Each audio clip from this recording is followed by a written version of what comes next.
La plupart des filles à qui je parle, c'est des filles qui sont vite dans le déni. C'est des filles qui ont beaucoup d'ego, beaucoup de fierté, qui reposent toutes leurs émotions sur le côté, derrière un mur, et qui après une rupture avancent tout droit, regardent jamais en arrière, sont très décidées sur leurs idées, alors qu'à l'inverse, j'ai tendance à beaucoup tout remettre en question. J'ai tendance à avoir besoin de beaucoup de réponses, beaucoup de discussions pour passer à autre chose. J'ai besoin de comprendre tout de A à Z. Besoin de comprendre ce que tu ressens, besoin de comprendre ce que tu penses, pourquoi tu l'as vécu comme ça, pourquoi comme ça et pas autrement. Et souvent dans ces moments-là, du coup, je suis face à des filles qui n'ont pas l'envie et qui n'ont pas le besoin de discuter avec moi maintes et maintes fois, face à des filles qui préfèrent totalement oublier et mettre sur le côté leurs émotions ou ce qui vient de se passer entre nous. Des fois, j'entends que c'est de ma faute et que du coup, je les blesse et que c'est beaucoup plus facile pour elles de passer à autre chose très très vite plutôt que de ressasser la blessure, de ressasser la rupture. Je suis à l'inverse de ça, totalement à l'inverse de ça, et j'aurais beau faire plein d'efforts, ça sera jamais ma personnalité d'être nonchalante comme elles le sont. Je vois ma sensibilité comme une force, mais à certains moments je le vois comme un défaut, surtout dans ces moments-là, surtout quand je me sens pas comprise à l'inverse, surtout quand j'ai l'impression que en fait on me le reproche et que les personnes en face le voient juste comme quelqu'un qui force, quelqu'un qui veut pas comprendre, quelqu'un qui a besoin de trop. J'ai souvent l'impression d'être vue comme quelqu'un de trop, quelqu'un qui ressent trop, quelqu'un qui a besoin de trop, quelqu'un qui veut dire trop, qui veut en faire trop, qui ressent trop. Dans ces moments-là, ça me blesse parce que à chaque fois mes intentions sont juste pures, sincères et surtout bienveillante parce que c'est pour moi-même en fait que je fais ça. C'est pour moi-même que je pose plein de questions, que je reviens plusieurs fois à la charge sur le sujet. Je le fais pas pour être relou, je le fais pas pour forcer, pour être toxique, pour manipuler. Je le fais pour moi. Je le fais pour que ma rupture se passe bien. J'ai l'impression qu'à la rupture, c'est toujours chacun pour soi. On a vécu quelque chose ensemble. On a vécu des choses fortes ensemble. Et la rupture, c'est comme si c'était chacun son dos. Chacun se débrouille de la meilleure manière pour lui de passer à autre chose. Mais si nos manières, elles sont pas pareilles, si nos manières, elles sont inversées, qui fait l'effort? Moi, je ferai pas l'effort de lâcher prise parce que c'est juste pas un effort que je suis capable de faire. Je suis juste pas capable de lâcher prise parce que j'ai besoin de tout comprendre pour passer à autre chose, sinon ça va me faire du mal. Donc je vais pas avoir envie de partir sans avoir de discussion ou de partir en ayant une rupture floue parce que ça va juste me faire du mal et je vais juste mettre énormément de temps à tourner la page. Et la personne en face est tellement dans son déni, dans son idéal de je veux pas en parler, je veux pas me confronter à la situation parce que ça me fait plus de mal que de partir sans me retourner. Chacun a des visions différentes de passer à autre chose, sauf qu'on n'a pas la même.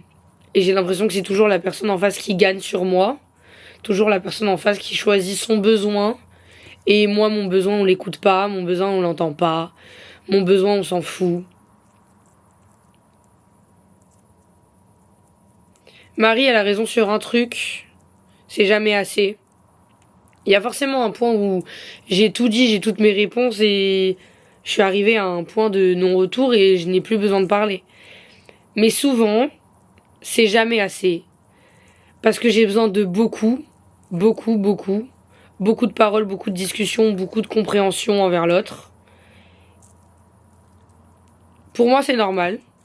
Pour moi, c'est évident, c'est de la logique. Pour la personne en face, ça sera beaucoup. Parce que la personne en face, elle veut pas me parler. Elle me donne 5% pour me faire plaisir. Sauf que 5% pour elle, c'est énorme. Mais 5% pour moi, c'est rien du tout. Donc forcément, j'en demande, j'en demande, j'en demande. Je sais pas ce qui joue sur ça. Je sais pas quel trauma joue sur ça. Je pense que sur beaucoup de mes embrouilles, j'ai jamais eu les réponses. J'ai jamais compris. Il y a beaucoup de choses que j'ai jamais compris. Et j'ai pas d'ego, j'ai pas de fierté, donc j'aurai aucun problème à te renvoyer un message. Je verrai jamais ça comme de la faiblesse. Je vois ça comme de la faiblesse au moment où on me le redonne comme si c'était de la faiblesse ou comme si c'était un acte lourd. Et je conçois que ce soit lourd. On n'a jamais été comme ça à l'inverse avec moi. Du coup, j'avoue que j'ai du mal à réaliser à quel moment c'est aussi lourd. C'est un message. Voilà. Ça te saoule, la notif t'énerve, tu réponds pas et puis c'est tout. Ça va, ta journée elle va continuer et elle va bien se passer. Alors que moi, tu réponds pas, ma journée elle va mal se passer. Ma journée elle va me rendre triste, ma journée elle va me faire du mal. Parce que je suis toujours dans le même état d'esprit, c'est pas un état d'esprit qui change. Parce que j'ai pas les réponses. J'ai l'impression que ça on le comprend pas. Et dans ces moments-là, quand on me dit que je suis égoïste, ça me fait mal parce que je suis tout sauf égoïste là. Je pense pas à moi, je pense pas à moi, je pense à mon mini moi qui a besoin de réponses pour tourner la page. Et après on s'étonne que je renvoie des messages des mois et des mois après. Bah oui, c'est normal. Parce que pendant longtemps on m'a laissé dans du flou, donc j'ai pris l'habitude de revenir. Et encore une fois, je vois pas ça comme quelque chose de très très toxique, négatif, manipulateur ou je ne sais quoi. Je fais ça quand ça me tient à cœur, sincèrement. Je fais pas ça avec tout le monde. Je fais pas ça avec tout le monde, je fais ça quand ça me tient à cœur et quand j'ai eu un vrai coup de cœur, quand j'ai ressenti vraiment quelque chose et que la rupture, elle m'a vraiment fait du mal. J'ai été comme ça longtemps avec Maë, je l'ai été avec Loïs, je l'ai été avec la fille au chat, je l'ai été avec la fille de Nantes. Je fais énormément d'efforts actuellement pour ne pas l'être avec la dernière. Parce que j'arrive à lâcher prise, parce que j'arrive à prendre du recul au fur et à mesure de toutes ces ruptures. Mais je fais des efforts parce que là, normalement, si ça tenait qu'à moi, il y aurait déjà une ou deux fois où j'aurais renvoyé des messages, mais je me force à pas le faire. Parce que j'ai très bien compris que ça servait à rien ou qu'alors il fallait le faire à un bon moment. Une seule fois, à un bon moment. Je le fais encore avec la fille de Paris. Enfin, je l'ai fait avec toutes celles qui me tiennent à cœur, sincèrement, sincèrement.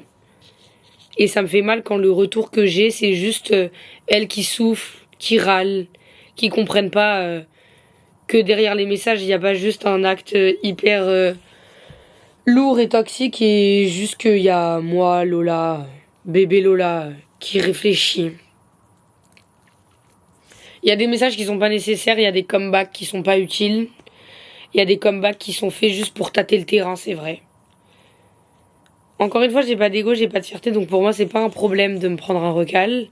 Moi, j'ai plus tendance à vivre le truc comme j'ai besoin de t'envoyer un message, je le fais, même si tu me recales et même si je suis persuadée à 90% que tu vas me recaler, c'est pas grave, parce que je préfère envoyer un message et que tu me recales et que du coup je tourne la page et mon cerveau n'a pas tout ce flou pendant des jours, plutôt que de ne rien envoyer et de cogiter pendant un temps énorme. Tout ça parce que c'est trop lourd de renvoyer un message, c'est trop gênant de renvoyer un message, je m'en fiche. En fait, dans ces moments-là, oui, je suis égoïste et je pense à moi parce que j'en ai besoin. J'aimerais de toi une réponse. Je suis persuadée que j'aurai pas de réponse, mais c'est pas grave parce que ne serait-ce que le geste que de t'envoyer un message va me faire du bien et va me lâcher un petit coup. Et on voit mon acte comme quelque chose d'égoïste alors qu'il n'y a rien de très négatif derrière. Je t'ai envoyé un message. Je n'ai rien fait de plus que de t'envoyer une notification. Et je pense que vu tout le déni que tu te trimbales sur les épaules pendant des mois et des mois, oui, peut-être que tu souffres, mais moi derrière, je souffre. Et c'est pas le même mot. C'est pas pareil. C'est pas du tout la même douleur. Et j'ai l'impression que ça, on ne l'entend pas. C'est un combat de qui est le plus égoïste alors que non. Je veux pas être égoïste en fait.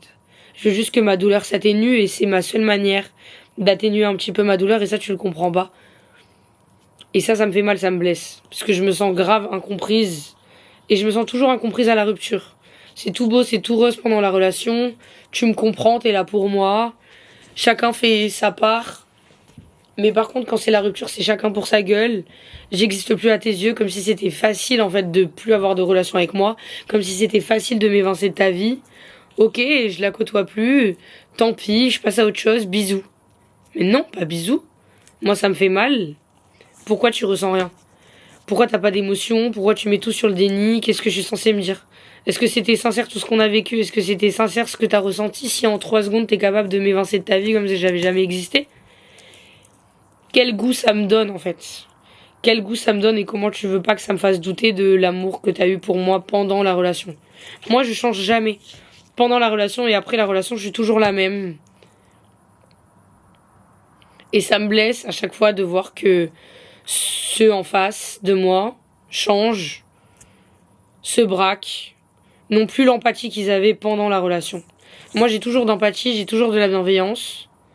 Et eux, ils disparaissent en une fraction de seconde, comme si c'était facile. Et là, ça me fait douter de ma valeur, ça me fait douter de moi, ça me fait avoir mal, ça me fait poser 1000 questions parce que la rupture, elle est mal faite. Donc, je vais renvoyer un message, je vais revenir vers toi parce que j'ai pas compris, parce que j'ai besoin d'être rassurée. Et à chaque fois, c'est moi qui passe pour la relou, alors que non. À la base, je voulais juste des réponses humaines. Parce que je t'ai aimé profondément, donc j'attends de toi que tu me respectes profondément aussi. J'accepte toute ma sensibilité, j'accepte qui je suis de A à Z, comment je suis, comment je fonctionne, comment je ressens les choses. Mais dans ces moments-là, à chaque fois, on me fait regretter d'être comme ça, on me fait m'en vouloir d'être comme ça, on me fait avoir mal d'être comme ça alors que j'ai rien fait d'autre que d'être entière, j'ai rien fait de plus que de t'aimer sincèrement, j'ai rien fait de plus que d'être sensible. Et non, désolé, j'ai pas la force mentale de tout mettre sur le déni comme si c'était facile de tout oublier en 3 secondes. Non, désolé, j'ai pas la force mentale de faire comme si ça me touchait pas alors que ça me touche. Et je comprends même pas comment c'est possible d'agir comme ça, mais ça c'est un autre débat. La question de déni, la question de je t'oublie en 3 secondes, pour moi elle est folle. C'est fou d'agir comme ça. Et je déteste qu'on place l'égoïsme à ce moment-là. Parce que là c'est toi qui es égoïste. C'est toi qui penses qu'à toi, qui mets tout sur le déni. Et qui s'en fout de ce que moi je peux ressentir derrière ou de comment moi je vis la chose. C'est blessant en fait. À chaque fois c'est blessant. Leur manière de faire elle est blessante. T'es blessé, tu veux qu'on arrête. Quelque chose t'a pas plu, tu veux qu'on arrête. Tu t'es lassé, tu veux qu'on arrête. Y a pas de souci avec ça, je pourrais jamais t'en vouloir. Je suis mature, je pense comprendre assez que des fois tu peux pas tout contrôler, le destin est fait ainsi, t'as tes raisons et y aura aucun souci. Mais le problème sera toujours la manière de faire, le problème sera toujours la manière d'arrêter la relation, le contexte. À chaque fois, c'est fait d'une manière hyper blessante, hyper égoïste. Sur toutes les relations que j'ai, n'importe quelles soient, les cinquantaines de relations que j'ai eues, il y en a à peine 5-6 qui m'ont marqué profondément, du plus profond de mon cœur. Et pour moi, c'est des personnes hyper spécifiques à chaque fois. Donc oui, j'aurais toujours tendance des fois, pendant un petit coup de mou, ou par pulsion, ou parce que je pense à la personne, à renvoyer un message, juste parce que j'ai énormément de nostalgie aussi. Je le dis souvent, et on me regarde un peu comme si j'étais folle, mais je rêve d'être avec une personne comme moi, de A à Z. Mes qualités, mes défauts, ma sensibilité, ma manière d'agir, ma manière de réfléchir même si elle n'est pas toujours bonne. Je rêve sincèrement d'être avec mon double, d'être avec une personne 100% comme moi, qui se comporte de la même manière que moi sur tous les points. Je suis sûre que ça marcherait, je suis sûre que j'ai besoin de ça. Je suis sûre que j'ai besoin de moi-même, à l'inverse. Je suis sûre de ça, mais pour l'instant j'ai pas trouvé parce que c'est très très dur. 2 fois la même personne, exactement la même personne, c'est très très dur. Et pourtant je suis sûre que c'est ça dont j'ai besoin. L'écart de voir que à chaque fois la personne en face n'est pas du tout comme moi et n'agit pas du tout comme moi, ça me fait tellement mal. Cet écart me fait tellement mal à chaque fois. Je suis capable de remettre tout en question, l'amour qu'il y a eu entre nous, l'amour que la personne a eu pour moi, la relation qu'on a eue, la valeur que j'avais à ses yeux, la considération qu'elle avait pour moi, la valeur que j'ai tout court aux yeux de tout le monde. Et c'est horrible parce qu'à chaque fois je vis des relations très fortes qui me font énormément de bien, qui me rendent très heureuse. Et à chaque fois les ruptures sont horribles, les ruptures sont à l'opposé de ce que j'aime vivre, de la manière dont j'aime les vivre. Les ruptures sont brusques, violentes. Je sais pas ce que c'est le problème, je sais pas si c'est moi, si c'est eux, si c'est le matching en général, si c'est ma perception des choses, si c'est leur manière de faire. Peut-être que je mise trop d'espoir, peut-être que je mise trop d'attentes. J'aime tout contrôler, j'aime pas quand ça se passe pas comme je le souhaite, j'aime pas quand ça va pas dans mon sens. C'est quelque chose que j'arrive à relativiser. Je demande rien de plus que de la bienveillance.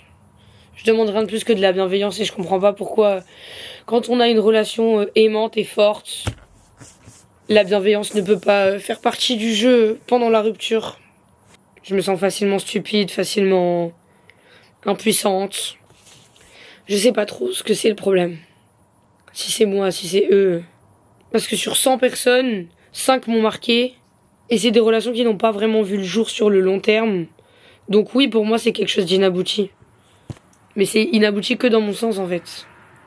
Et ça, je le remarque à chaque fois que j'essaye de revenir ou que j'entends les on-dit des autres. Il y a que moi qui pense que c'est inabouti. La personne en face, elle s'en fout. Il y a que moi qui ressens ce manque, cette nostalgie, cet idéal, cet espoir. Il y a que moi qui le vois, il y a que dans mes yeux que c'est ça. Je me sens pas spéciale du coup. Alors que pour moi, c'est mes spéciales, mes bébés, mes préférés, ceux qui m'ont fait ressentir fois 1000. Si tu m'as fait ressentir fois 1000 à un moment donné, me feras toujours ressentir quelque chose. J'aurai toujours une vision différente de toi, j'aurai toujours un point de vue spécial sur notre relation. Tu seras toujours quelqu'un que je porterai dans mon cœur très fort. Tu seras toujours quelqu'un où je me dis, ça me dérangerait pas que ça recommence. Dans leurs yeux, je suis peut-être pas aussi spéciale qu'ils sont dans les miens. Ça me fait beaucoup mal. Ça me blesse.